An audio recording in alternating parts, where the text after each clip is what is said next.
The American dream does not come to those who fall asleep. The American dream.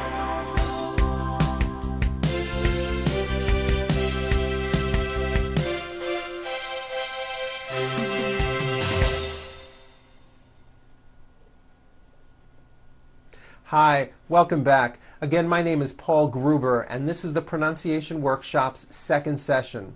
I hope things have been going well since we last met. I would like to just mention again that there are literally hundreds of languages around the world, and every language has its own set of characteristics. What I've done in this program is to address the most significant pronunciation errors made by most foreign speakers. Now, you may find that not every lesson pertains to your individual pronunciation problem. If that's the case, well then that's great because you've got less to work on. But I'd hate you to miss out on anything important. Therefore, I still do recommend that you watch all of the sessions in chronological order from the first session to the last session to get the most out of this program. And then later on, if you feel you need more practice, review the sessions which you feel may need more attention. Okay, let's get started with today's session. In this video, we are going to talk about voicing. We'll also talk about consonant pairs and what they are. And then we'll cover S sounds and Z sounds. Okay, here we go. Voicing. You're going to hear me say this word a lot, and you need to understand what it is and what I'm talking about. All speech sounds, all of them, are either voiced or unvoiced. Now, what does that mean? Well, first, let's take a look at this video. It may look a little bit disgusting. Do you have any idea what this is? It looks like something is opening and closing. I'll give you a hint. You've got a pair of these and you use them when you speak. Any idea? Those were vocal cords. Vocal cords are those tiny muscles that are right here in your throat that vibrate quickly and create sound, and that sound is your voice. Now you can easily make your vocal cords vibrate by just saying ah. That's it. That's voicing. Voicing is when your vocal cords are vibrating, producing a sound. And you can feel the vibrations if you put your hand right here on your throat. Do this with me. Put your hand on your throat and nice and loud say, ah. Do you feel the vibration? Those are your vocal cords vibrating. Now, all vowel sounds are voiced. Ah, o, oo, a, e. You cannot produce a vowel sound without voicing it. Nothing would come out. You see? You need voicing. Ah. So all vowels are voiced. Now, consonants are a completely different story. Some consonants are voiced and some consonants are not voiced. And many consonants are what we call paired. So let's talk about paired consonants. Let's look at the sound the letter P makes. P, p, p. That's the sound of the letter P. Are your vocal cords vibrating when you're saying the sound P, p, p, p? You feeling any vibrations in your throat? No, your vocal cords are not producing a sound. So therefore, the P sound is what we call unvoiced because there is no voicing. And this is the sign I'm going to make when there is no voicing. So now let's look at the same sound, the P sound, p, p, p, but this time we'll add voicing by vibrating our vocal cords. Now we won't change a thing with our mouths, we'll keep that the same, we'll just add voicing. So what happens to the P sound? P, p, p, p, b, b, b, b, b. It becomes a B sound. Watch again, P, no voicing, p, p, p, b, b, b, B voicing. B, b. You see that everything here stays the same. The only difference is my vocal cords are either vibrating or they're not vibrating. So we say the P sound and the B sound are paired consonants. They are produced exactly the same way here in your mouth, but the P sound has no voicing and the B sound, b, b, does have voicing. Okay, having said that, let's look at another set of consonants. How about the letter T? What sound does that make? T, t, t. Is that voiced or unvoiced? T, t, t. It's unvoiced. Your vocal cords are not vibrating. T, t. Now don't change a thing with your mouth. Just take the same sound and add voicing. What does that T sound become? T, t, d, d, d, d. Becomes a D sound. D, d, d. So we say that the T sound, t, t, and the D sound, d, d, are also paired consonants. Okay, now let's look at the F sound, where you're biting down on your lower lip. Is that a voiced sound or an unvoiced sound? It's unvoiced. Your vocal cords are not vibrating. Now, same sound, but this time we add voicing.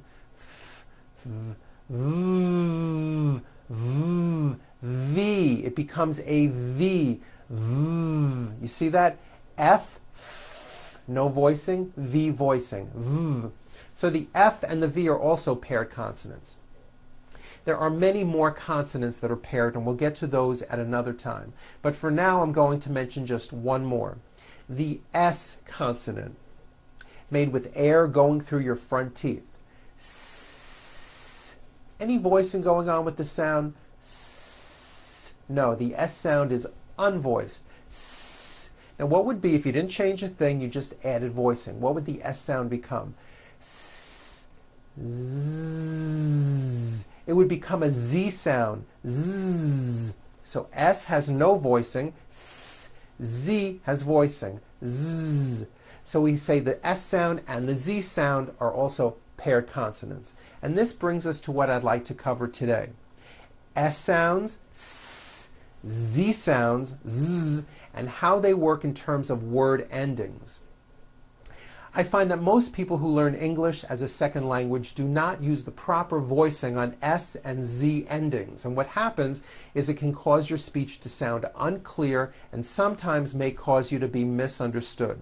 I'm going to show you 3 easy rules that will help you pronounce many of these words correctly. This first rule is easy, and this one I know you probably do already. Rule number 1. If the last sound in a word is unvoiced and you're adding an S, well then the S remains unvoiced too. Let me explain that. Take the word cup. Cup. It ends with an unvoiced P. P, p, cup. P, p. Well then if you add an S to the word cup to make it plural, the S you add also remains unvoiced. So, for example, you have 1 cup or 2 cups. There's no voicing at the end of that word. The S remains unvoiced. 1 cup, 2 cups. That's easy. You already do this. I'll show you another word. Cat. Cat ends with an unvoiced T. T, t. 1 cat, 2 cats. Again, the S ending is unvoiced. Cats. Now this also goes for verbs, like in the verb break. I break. Break ends with an unvoiced K sound. K, k. There's no voicing on that K. So when you put the word in the third person, he breaks, the S you add also remains unvoiced. He breaks. I stop ends with an unvoiced P. P, p. I stop. He stops. Unvoiced S. Stops. Now, as I said, you already follow this rule, and there really isn't anything new to know. But on rule number 2, now this one you probably do not do, so pay close attention to this rule. When adding an S to a word to make it plural, if a word ends with any of these sounds, S, Z, Sh, Ch, or J, as in judge, and don't worry, you really don't need to memorize this. It will become automatic. When you add an S ending, this time we always add the ending is with a voiced Z. Is. It doesn't matter that it's spelled with an S. It's never is, unvoiced, never. It's always is with a voiced Z. Okay, do this with me. Put your hand on your throat because I want you to feel the vibration in your neck and say is Feel that right here. Is. Okay, so let's look at the word page, for example, which ends in a voiced sound. One page becomes two pages with that voiced Z. Two pages. It's not two pages, unvoiced, no. It's two pages with a voiced Z.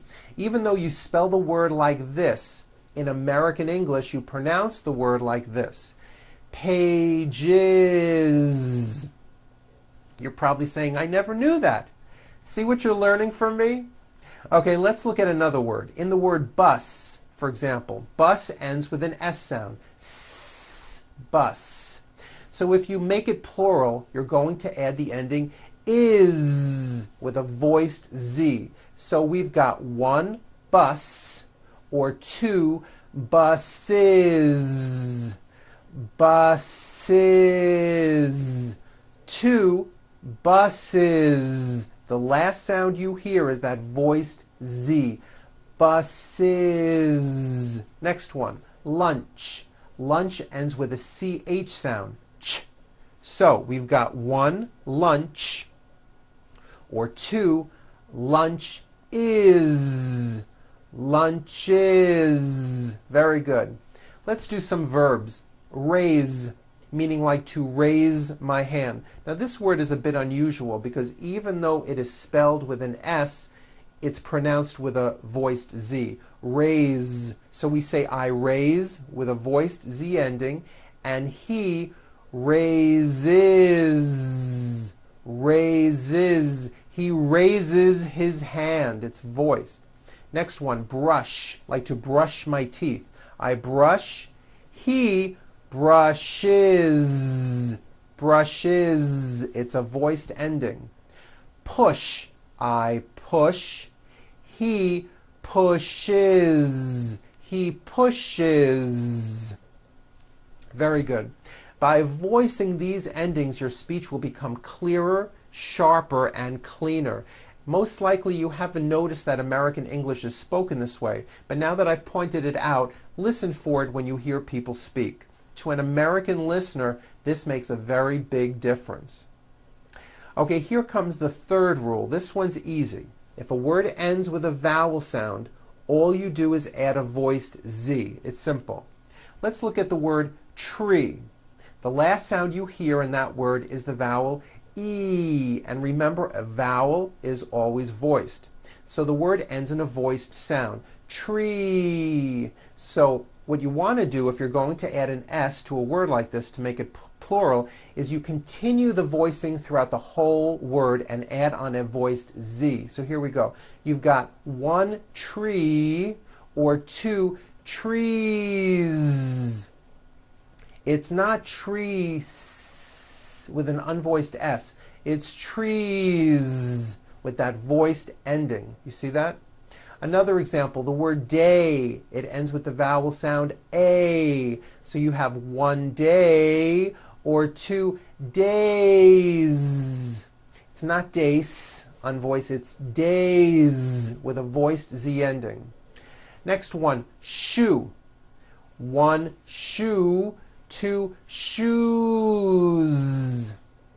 Next is the verb fly, which ends in the vowel sound I. So you've got I fly, he flies. Keep that ending voiced. Flies. The last sound you hear in the word game is the M sound, which is a voiced consonant. So because of that, when you add an S, the S should also be voiced. One game, two games. Games. Now the word head ends with a voiced D, d, d. So we've got one head or two heads. Heads. It's voiced. Two heads. Very good. Next word, train, ends with a voiced N. See that? So you've got one train or two trains. Two trains with a voiced Z ending.